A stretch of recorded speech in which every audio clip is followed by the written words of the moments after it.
Seneca East local schools will host the 9/11 World Memorial this week, leading up to the 22-year anniversary of 9/11. For retired New York City Fire Department Lieutenant Joe Torrillo, the pain and suffering he experienced while the towers collapsed around him on September 11, 2001, still haunts him. And as I'm taking my last breaths of life, I realized that my life was over, and I did something I hadn't done in a long time. I closed my eyes and I said a prayer. Those prayers were answered. Torrillo was rescued from the rubble of the South Tower collapse. About 25 minutes later, they found a void, and they found 4 of us.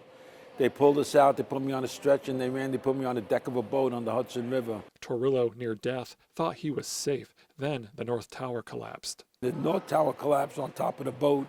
Everybody jumped off the boat into the river that was with me, and I broke free from the stretcher, and I dove headfirst into the engine room, and now the North Tower buried the boat on the river, and I'm buried and suffocating a second time. An hour later, Torrillo was rescued from the engine room. Torrillo recalls the close friends he lost that day. I see some of the faces that I was with just before the tower collapsed. Some of them were buried a couple of feet away from me. They didn't make it, but I made it.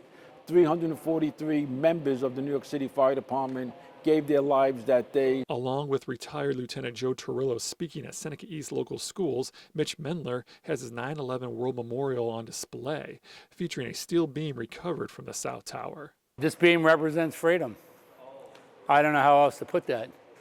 Because even though the towers came crashing down on the ground, the country obviously survived.